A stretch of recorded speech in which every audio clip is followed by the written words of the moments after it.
여름 성경학교가 처음으로 연합해서 진행되고 있습니다.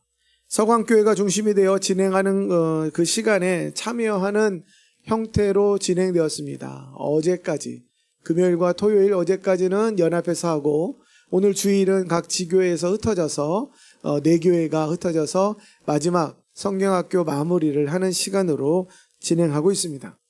이번 성경학교에 한 가지 특징이 있습니다. 우리 아이들보다 교회가 처음인 아이들, 또 아이들을 성경 캠프에 처음 보내는 가정이 많았다라는 점입니다.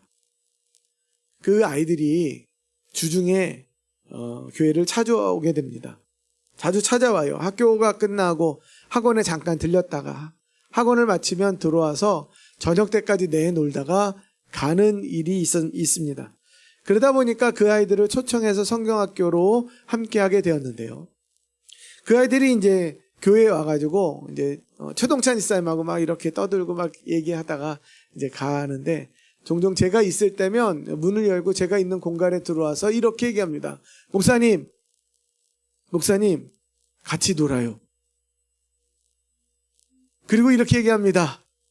제발요. 나 너무 일이 바쁜데? 제발요. 그러면 어떻게 하겠습니까, 제가? 놀아줄 수밖에 없습니다.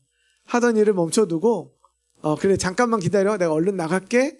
하면서 그 아이들하고 노는데, 그 아이들이 대부분 여자아이들이에요. 그러다 보니까 저하고 한다는 얘기가, 하는 놀이가 공기예요, 공기.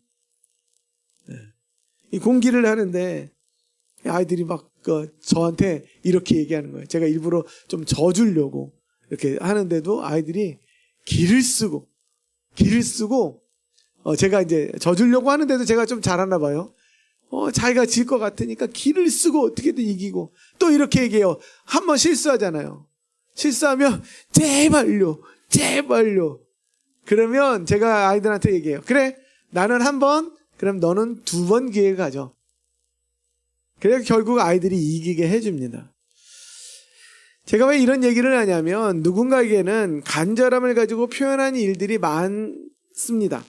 그런데 그 간절함을 더욱 표현하게 만드는 상황이 있는데 바로 내가 할 수 없는 일이 있을 때 많이 그렇습니다. 내 힘과 의지로는 도저히 해결할 수 없는 통제 불가능의 절망이 내게 찾아올 때, 그것을 막다뜨릴 때 우리는 그때 간절함으로 해결되길 바라고 어떻게든 극복하기를 바라면서 살아나가고 있습니다. 오늘 본문 마가복음 1장에는요. 그 수많은 절망 중에서도 당시 사회에서 가장 비참하고 절망적인 처지에 놓여 있던 한 사람을 만나게 됩니다. 바로 나병 환자입니다. 당시 1세기 유대 사회에서 나병은 단순한 피부 질환이 아니었습니다. 무언가 내 몸에 났구나, 발진이 되었네 라고 생각하는 게 아닙니다. 의학적으로는 치료가 불가능한 질병이었을 뿐만 아니라 율법적으로는 부정한 자로 낙인 찍히는 형벌이었습니다. 레위기 13장과 14장을 보면 나병에 걸리면요, 가족과 공동체로부터 격리됩니다. 그리고 동네 밖으로, 마을 밖으로 쫓겨나서 살아가야만 했습니다. 또한 사람을 만나면 부정하다 스스로 외치고 거리를 두어야 했던 상황입니다. 육체는 썩어져 갑니다. 관계는 끊어져 버렸습니다. 게다가 영적으로는 하나님께서 나를 버리셨나, 절망 속에서 살아가야 했던 사람이 나병에 걸린 사람이었습니다. 그러나 이 비참한 절망의 자리에 있던 나병 환자에게 한 가지 소식이 들립니다. 바로 예수 그리스도에 대한 이야기였습니다. 그분을 만나면 병자가 나음을 입고 그분이 명령하면 귀신들도 쫓겨가더라 라는 소식이 들린 겁니다. 여러분 어떻게 하겠습니까? 나는 나병에 걸렸으니까 사람들과 떨어져 있어야 되고, 나는 사람들에게 가까이 가면 부정을 옮기는 자이기에 나는 가만히 있어야 될까? 아니면 예수님께 찾아가야 할까? 어떤 마음일까요? 그렇습니다. 유일한 소망을 가지고 예수님 앞에 나아가는 것밖에 그 나병 환자의 생각에는 없었던 거예요. 나는 예수님께 어떻게든 가야 한다.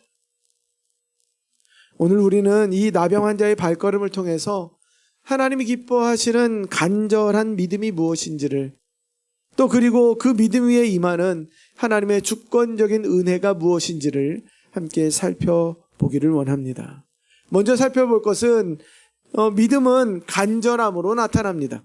40절 말씀입니다. 40절 말씀 함께 읽어보길 원합니다. 한 나병 환자가 예수께 와서 꿇어 엎드려 간구하여 이르되 원하시면 저를 깨끗하게 하실 수 있나이다. 그렇습니다. 그 나병 환자가 사회적 편견과 자신의 제약들을 뚫고 예수님께 왔습니다.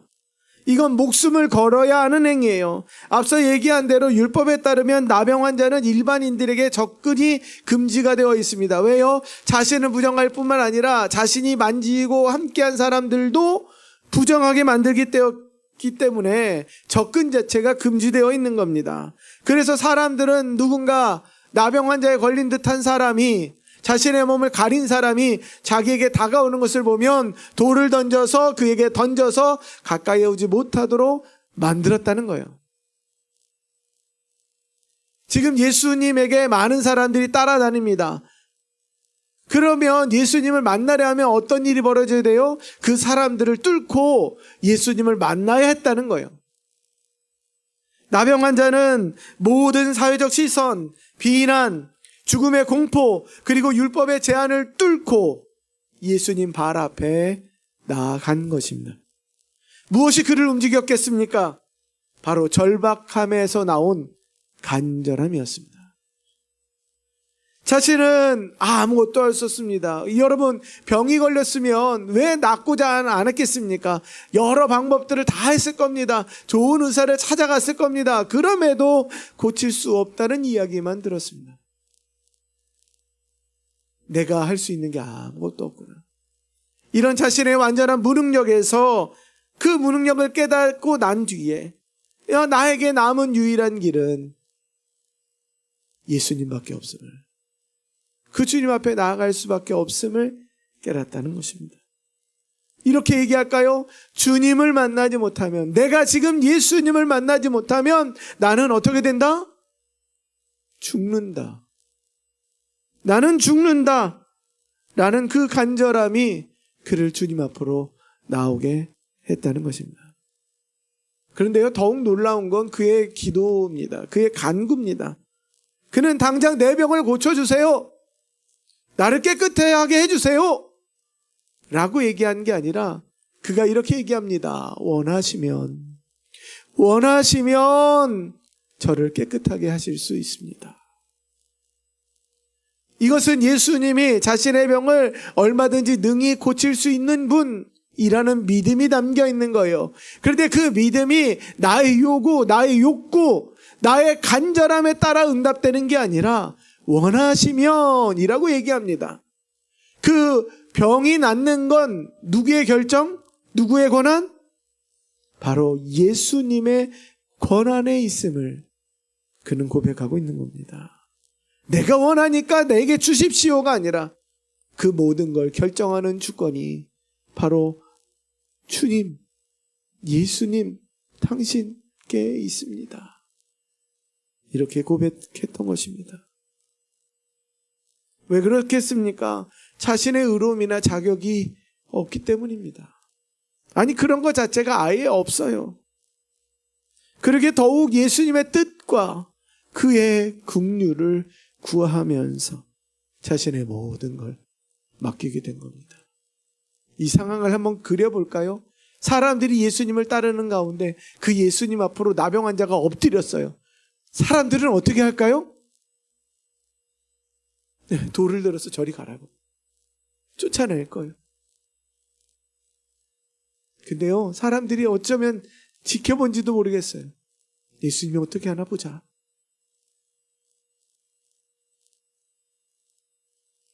그때 한 가지만 남는 겁니다. 바로 나병 환자의 간절함이 그 자리에 남는 겁니다. 진짜 믿음은요, 단순히 때를 쓰는 게 아닙니다. 주십시오. 주십시오. 하지만 우리는 분명히 압니다. 나의 원대로 마옵시고 아버지의 뜻대로 되기를 원하나이다. 이런 겸손함이, 이런 간절함이 주님 앞에 있을 때 역사가 일어났다는 것입니다. 창세기 32장에 보면 야곱이라는 인물이 등장합니다. 이 야곱은요, 형의 장자권을 뺏어서 형이 죽일까봐 외삼촌의 집으로 도망했던 사람입니다. 그리고 20년 만에 고향으로 돌아올 수밖에 없는 상황이 벌어져서 고향으로 돌아오고자 하는데 형 에서가 군대를 이끌고 자신을 맞이하러 온다는 얘기를 듣습니다. 그러자 어떻게 합니까? 제물을 보냅니다. 네, 주여, 당신의 것입니다. 근데 그럼에도 불구하고 에서가 계속해서 자신을 맞으러 옵니다. 그러자 자신의 가족들을 세 부류로 나눠서 다 야복강을 건너게 합니다. 그럼에도 에서가 자신을 맞으러 옵니다. 이제 내 힘으로는 할 수 있는 게 없구나 라고 느꼈던 그 야곱에게 한 사람이 밤중에 찾아옵니다. 누굽니까? 하나님의 천사였습니다. 하나님의 사자였습니다. 그리고 그러자 이유도 없이 야곱이 그 천사를 붙들고 씨름하였다고 얘기합니다. 아니, 하나님의 사자가 야곱에게 씨름을 걸어왔다라고 얘기합니다. 어쨌거나 야곱과 하나님의 천사가 함께 어우러져서 씨름하고 있는 그 시간, 야곱에게 있는 간절함이 표출되는 거예요. 그리고 이렇게 얘기합니다. 이 32장 26절에 당신이 내게 축복하지 아니하면 가게 하지 않겠나이다. 나에게 축복해 주십시오. 나의 불안함들을 진정시켜 주십시오. 나에게 있는 문제를 해결해 주십시오. 라는 그 간절함이 있었던 겁니다. 그 천사가 어떻게 합니까? 야곱의 환도뼈를, 고관절을 꺾어버렸다라고 얘기합니다. 관절이 어긋나는 고통 속에서도 나를 해결하실 유일한 주를 향한 소망만큼은, 그 은혜를 붙들고자 하는 손만큼은 결코 놓치지 않았던 것입니다. 자신의 수단과 방법이 다 소용없음을 깨닫고 내려놓습니다. 그리고 오직 하나님의 은혜만을 바라며 간절히 부르짖을 때 하나님은 그를 야곱, 발꿈치를 붙잡은 자, 사기꾼, 빼앗는 자, 그 이름에서 이스라엘, 하나님과 겨루어 이긴 자라는 이름으로 그를 불러주신 겁니다. 아니요, 야곱이라는 인물이 이제 이스라엘이라는 이름으로 하나님의 은혜로 사는 자로 바꾸어 주신 겁니다. 사랑하는 성도 여러분, 나에게 이런 간절함이 있는지를 한번 질문해 보길 원합니다. 제가 말씀을 준비하면서 생각해 봅니다. 간절함을 방해하는 요소가 있습니다. 물론 그건 좋은 겁니다. 근데 좋은 것인데 잘못 사용하는 경우가 있는 것 같아요. 무엇이냐면 긍정적인 생각, 자족하는 것. 어떤 의미인지 아시겠습니까? 야, 지금 상태가 좋아. 야, 어쩔 수 없으면 지금도 은혜야. 아, 그래, 지금 이 정도면 적당하지 않을까? 아, 이 정도면 괜찮지. 라고 생각하는 거예요. 그리고 생각합니다. 내게 있는 것이 지금의 최고의 것이라고 생각하고 감사라고 얘기해요. 근데 한번 질문해 봅니다. 물론 그 상황도 이 상황도 감사해야 하지만 정말 하나님이 내게 해주실 것에 최고의 것을 경험하고 있다라고 생각하느냐는 다른 문제라는 거예요. 당연히 감사해야 합니다. 하지만 아무것도 하지 않고 지금의 상황을 감사하고 있다면 문제가 있는 것 아닙니까? 지금 더 좋은 것을 구할 수 있고 더 잘할 수 있는데 이 자리에서 멈춰버리면 정말 그것이 하나님이 내게 주신 은혜이냐라는 것입니다. 만약 나병 환자가 자신의 삶에서 족하다, 그래 어쩔 수 없으니까 지금의 상황을 감사하며 살자 라고 얘기했다면 그 사람이 예수님 앞에 엎드릴 수 있었느냐 라는 겁니다.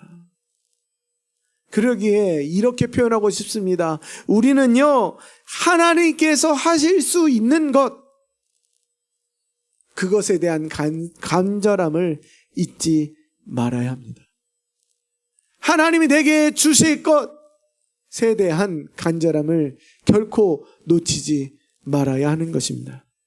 사랑하는 성도 여러분, 오늘 우리의 삶 가운데 나병 환자 같은 영적, 사회적, 육체적인 한계가 분명히 찾아올 수 있습니다. 나의 힘을 의지하는 교만을 내려놓고 나에게 자족하는 마음을 내려놓고 오히려 야곱처럼, 그리고 예수님처럼 나의 뜻은 있지만 하나님이 주실 것이 분명히 더 많이, 더 높은 곳에 더 분명히 있는 것을 믿습니다 라는 간절함으로 나아가는 우리 모두이기를 간절히 소망합니다. 두 번째로 찾을 수 있는 것, 믿음은 구한 대로 이루어집니다. 41절과 42절 말씀 함께 보길 원합니다. 제가 읽어드립니다. 예수께서 불쌍히 여기사 손을 내밀어 그에게 대시며 이르시되 내가 원하노니 깨끗함을 받으라 하시니 곧 나병이 그 사람에게서 떠나가고 깨끗하여진지라. 나병 환자가 뭐라고 간구했습니까? 원하시면 저를 깨끗하게 하실 수 있나이다 라고 하셨을 때 예수님은 어떻게 응답하십니까? 내가 원하노니 깨끗함을 받으라. 우리는 거기서 한 절 더 보아야 합니다. 41절 주님의 마음이 보입니다. 예수님이 그를 어떻게 보십니까? 불쌍히 여기사라고 표현합니다. 이 헬라어 단어는요, 그 뜻은요, 창자가 비틀어지는 듯한 깊은 긍휼과 애통을 뜻하는 단어라고 합니다. 단순히 불쌍히 여긴 게 아닙니다. 불쌍하다 가 아니라 내 마음이 막 끊어지는 것 같아요.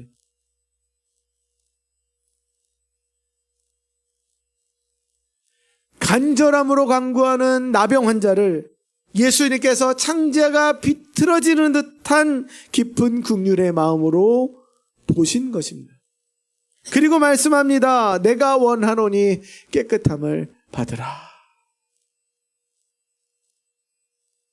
사랑하는 성도 여러분, 주님은 우리가 간절함으로 나아갈 때 우리를 불쌍히 여기십니다. 지금의 상황이 나에게 맞지 않는 옷을 입은 것처럼 내게 더 좋은 것이 분명히 있음을 보시듯 보아주시는 분이 우리 주님 예수님이십니다. 그리고 그 예수님은 이 죄가 있는 상황, 그리고 이 나병과 같은 질병이 있는 상황이 우리의 모습이 아님을 깨닫고 오히려 당신이 택한 구원받기로 또 사랑하는 그 백성들을 향하여, 구원받기로 예정한 그 사람들을 향하여 애절한 심정으로 원하고 계십니다. 하나님의 구원 역사 속에서 보면요, 성경에서 보면 은혜를 갈망하는 자에게, 은혜를 구하는 자에게 하나님은 단 한 번도 내가 원하지 않는다 라고 말씀하신 적이 없습니다. 거절하시지 않으셨습니다. 특히 41절의 가장 충격적인 행동을 한번 보십시오. 불쌍히 여기사 어떻게 하십니까? 손을 내밀어 그에게 어떻게 하셨다? 대신 겁니다. 아까 나병이라는 건 뭐라고 얘기했습니까?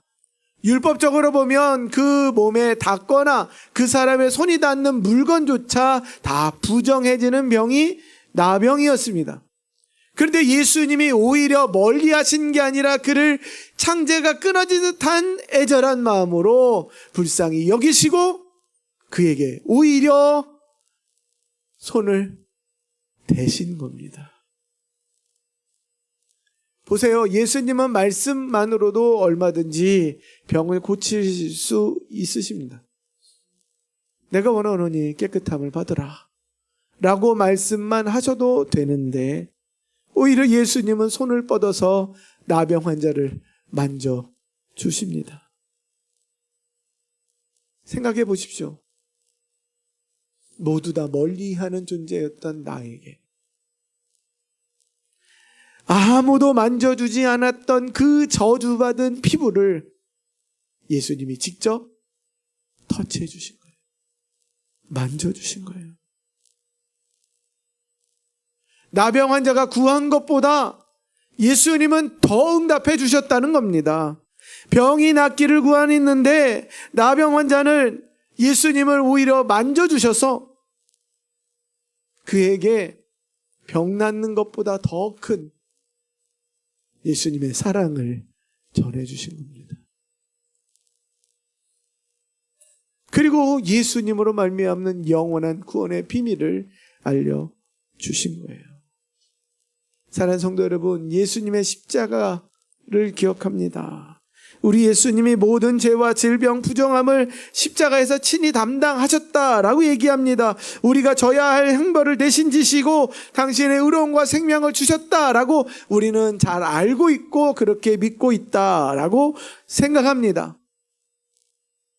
그런데 지금 우리가 보아야 할 건 그 간절함으로 다가온 그 사람에게 병 낫는 것보다 더 큰 걸 주신 분이 우리 주님이시라는 모습을 보아야 할 것입니다.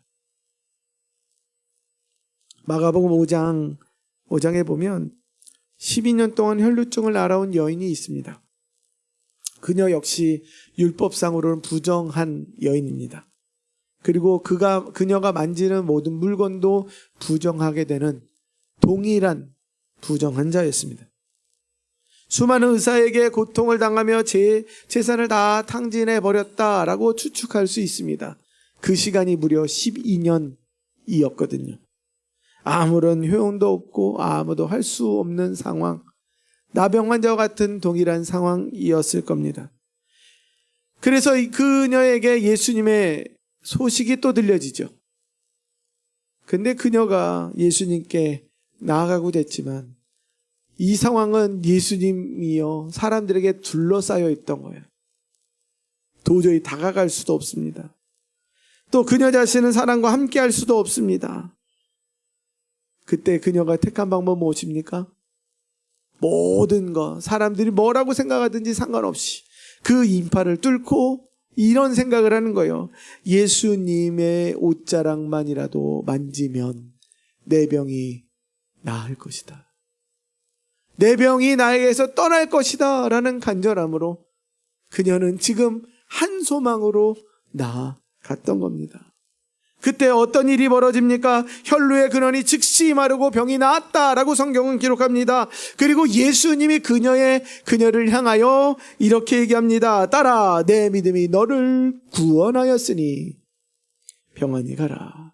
내 병에서 놓여 건강할지어다 라고 말씀해 주신 겁니다. 병이 나은 것뿐만 아니라 구원받았다고 얘기하고 병이 나은 것뿐만 아니라 건강하기를 바라고 영원한 생명에 있을 것을 예수님이 친히 말씀해 주시는 겁니다. 사랑하는 성도 여러분, 구하는 자에게 은혜를 베푸시는 하나님은 어제나 오늘이나 동일하십니다. 우리가 구한 대로 응답하시는 분은 동일하실 뿐만 아니라 우리가 구한 것보다 더 크게 응답하시는 분이 누구십니까? 주님이십니다. 우리 하나님이십니다.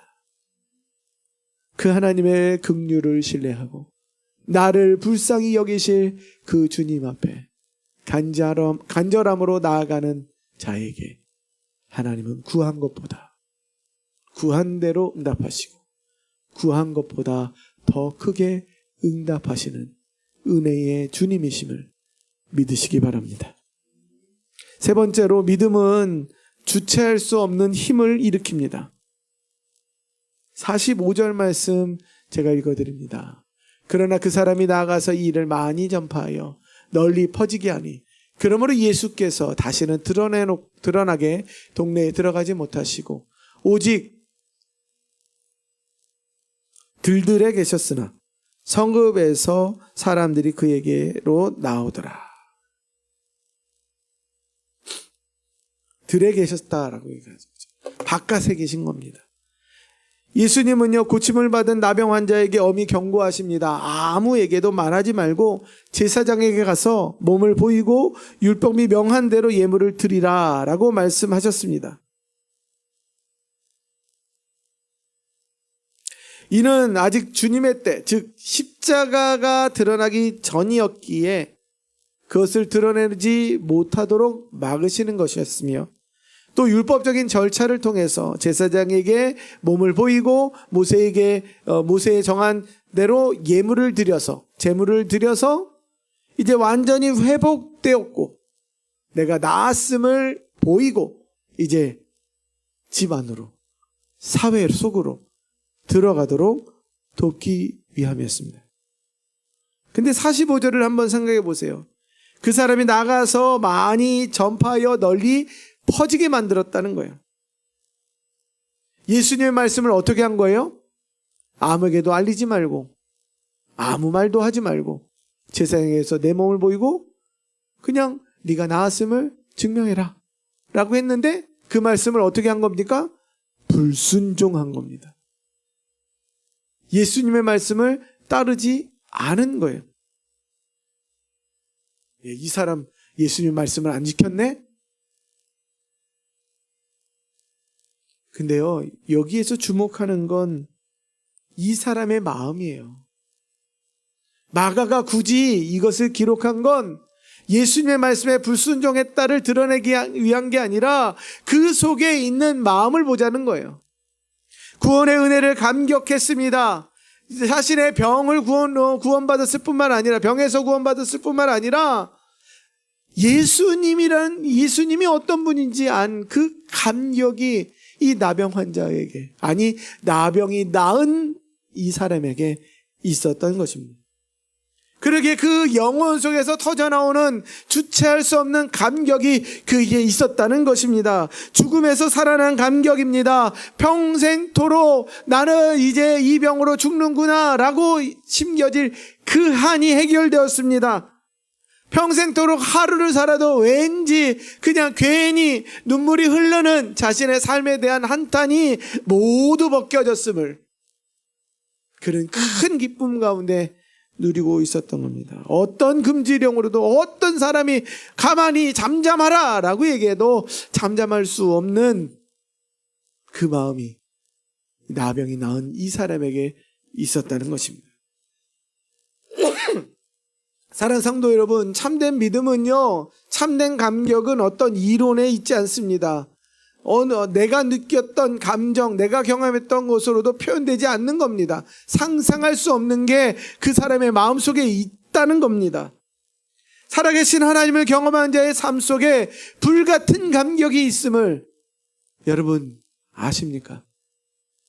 그 감격은 입을 다물고 있을 수 없게 만들며 세상 무엇으로도 주체할 수 없는 강력한 증인의 삶을 살도록 만들어 버렸습니다. 마가는 그 나병 환자, 나병에서 고침을 받은 그 환자의 마음을 여기에 이렇게 쓰고 있는 겁니다. 게다가 단순히 나병 환자의 마음을 한 걸음 더 나아가게 만듭니다. 예수님이 자신의 병을 낫게 하셨다라는 것만 기록하는 게 아닙니다. 역전되는 걸 잠깐 보이고 있어요. 자신은요, 나병이 걸렸을 때에 사람들에게 가까이 갈 수 없습니다. 그래서 동네 밖에 빈들에 머무는 사람이 자신의 처지였던 거예요. 근데 자신이 나음을 입었어요. 깨끗하게 되었어요. 구원받았어요.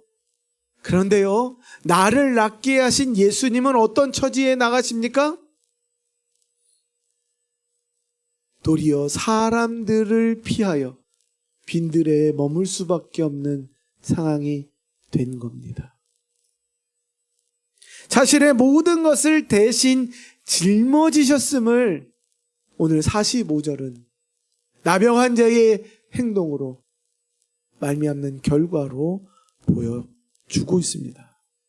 치유받은 나병 환자의 입장입니다. 이전에는 마을 밖 들판 빈들에 격리되어 살았던 나였는데 이제는 깨끗함을 받아 사람들이 사는 성읍 속으로 들어가게 되었다. 하지만 나를 낫게 하신 예수님은 어떻게 되었다? 오히려 이전에 동네를 다니셨으나 이제는 이 일로 인하여 바깥 한적한 곳에 다닐 수밖에 없게 되었다. 내가 있어야 할 그 자리에 누가 대신 계신 겁니까? 예수님이 대신 계심을 보여주고 있습니다. 깨끗해진 죄인은 안으로 들어오고 죄가 없으신 예수님은 밖으로 쫓겨나시게 된 겁니다. 그렇습니다. 십자가의 때가 아직 이르지 않았다. 너는 잠잠하라 라고 말씀하셨지만 오히려 이 벌어진 상황, 이 결과를 통해 주님이 장차 우리를 위하여 대신 짊어지신 그 십자가를 알게 주신 겁니다. 내가 있어야 할 자리에 주님이 대신 계신 겁니다. 내가 죽어야 할 그 자리에 주님이 대신 오르신 겁니다.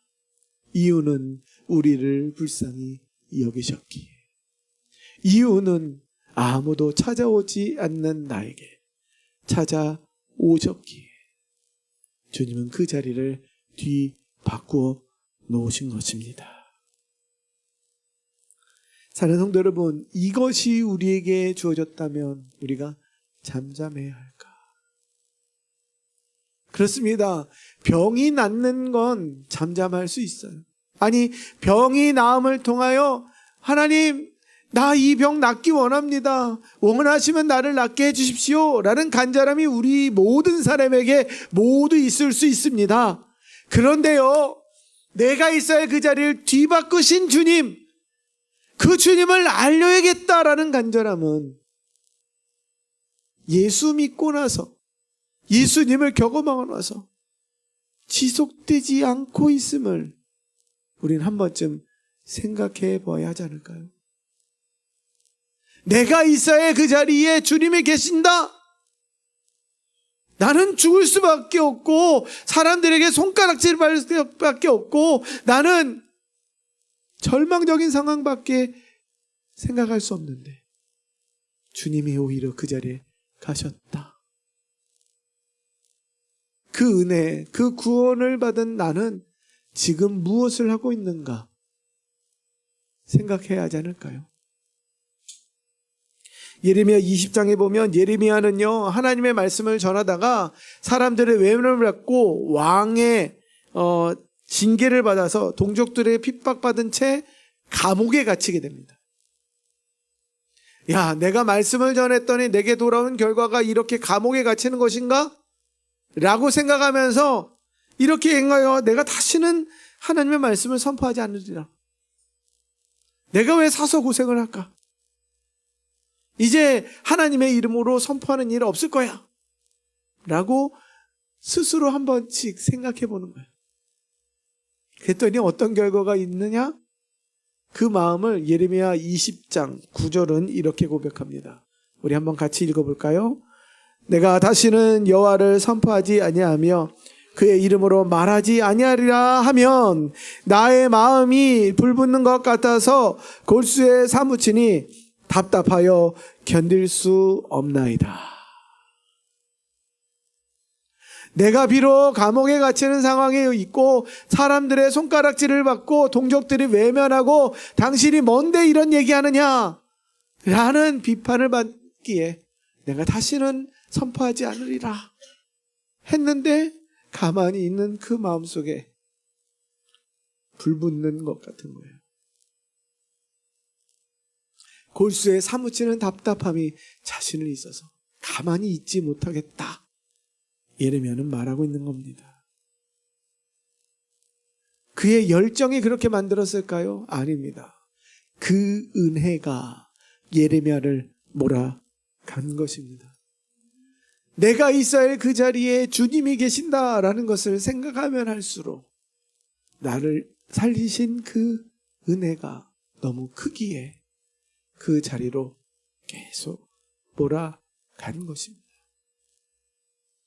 사랑하는 성도 여러분, 참된 은혜를 경험한 성도의 심령에는 이처럼 세상이 감당할 수 없고 세상이 주체할 수 없는 영적 감동으로 작동하게 되어 있습니다. 우리를 그 자리로 계속 세워 가시는 겁니다. 이렇게 표현하고 싶습니다. 간절함이 간절함으로 바뀐 겁니다. 병 낫기를 원했던 간절함이 이제는 나를 살리신 주님을 전하는 간절함으로 바뀐 것입니다.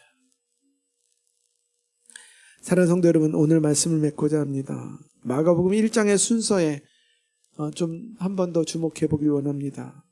예수님이 제자 세례를 받으시고 제자를 부르십니다. 그리고 하나님의 말씀을 선포하시죠. 때가 가까웠으니 회개하여 복음을 믿으라 라고 말씀합니다. 그리고 회당에 들어갔더니 귀신 들린 자가 예수님을 알아보고 얘기합니다. 하나님의 아들 예수여, 당신이 우리와 무슨 상관이 있게 이곳에 오셨나이까. 그때 예수님이 어미 꾸짖으시니까 귀신이 쫓아갑니다. 또 시몬 베드로의 장모의 집에 들어갔더니 그 장모가 열병으로 알아 누운 거예요. 사람들이 예수님께 묻습니다. 그러자 예수님이 말씀하십니다. 병이 나아가는 게 깨끗하게 된 거예요. 그리고 예수님이 한적한 곳으로 가서 기도하신 이후에 제자들이 찾아옵니다. 예수님, 사람들이 주님을 찾습니다. 그래, 우리 복음을 전하러 가자. 그때 많은 사람들, 그 동네에 귀신 들린 자들이 쫓겨났다 라는 것이 39절까지의 내용입니다. 근데요, 40절부터는 어떤 일이 있냐. 이 나병 환자가 등장하는데 그동안에 많은 사람들이 귀신이 쫓겨나는 경험을 합니다. 병이 낫는 경험을 합니다. 그런데요, 자신이 구한 건 없어요. 간절함으로 찾은 사람이 없다는 거예요. 주님이 그 상황을 보고 고쳐주신 거예요. 사람들의 요청에 고쳐주신 거예요. 그런데 이제 내 병을 알고 내 병을 낫게 하실 주님 앞에 간절히 엎드리는 사람이 오직 나병 환자였다는 것입니다.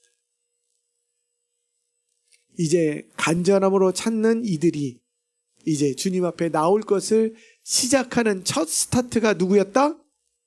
나병 환자였던 것입니다. 스스로의 믿음으로 나아간 나병 환자의 삶을 기억하시길 바랍니다. 믿음은요, 간절함으로 나타납니다. 나의 전적 무능함을 인정하고 오직 주님이 긍휼히 여기시고 주님이 원하시면 하실 수 있는 주권자이심을 믿을 때 우리는 역사에 동참하게 되는 겁니다. 믿음은 구한 대로 이루어집니다. 주님의 은혜를 갈망하는 자를 불쌍히 여기시며 우리를 만져주신 주님, 우리가 구한 대로 응답하실 뿐만 아니라 더 크게 더 많은 것으로 응답하시는 하나님이신 것을 믿으시기 바랍니다. 믿음은 주체할 수 없는 힘을 우리 속에서 일으킵니다. 구원의 감격을 맛본 영혼들은 세상이 막을 수 없는 복음의 증인으로, 간절함으로 바뀐 증인으로 드러나게 되는 것입니다. 여러분은 지금 어떤 심령으로 이 자리에 있습니까? 혹시 신앙의 매너리즘에 빠져서 은혜에 대한 갈증과 간절함을 잃어버린 채, 그래, 지금 이 상태가 내게 주어진 최고의 상황, 어쩔 수 없는 상황이라고 여기고 계시진 않으십니까? 내가 할 수 없으니 만족하며 살자, 감사하며 살자라는 긍정의 에너지로 바꾸려는 어리석은 시도를 하고 계시지는 않으신즉 우리에게 하나님은 은혜를 예배에 두고 계십니다. 하나님의 은혜에 대한 간절함을 잊지 않는 우리 모두이길 원합니다. 그 간절함으로 나아가 더 큰 하나님, 내 주님 없이는 내가 살 수 없음을 고백하는 간절함으로 변화되는 그 하나님을 경험한 우리 주원의 모든 가족들이시기를 주님의 이름으로 축원드립니다. 기도하겠습니다.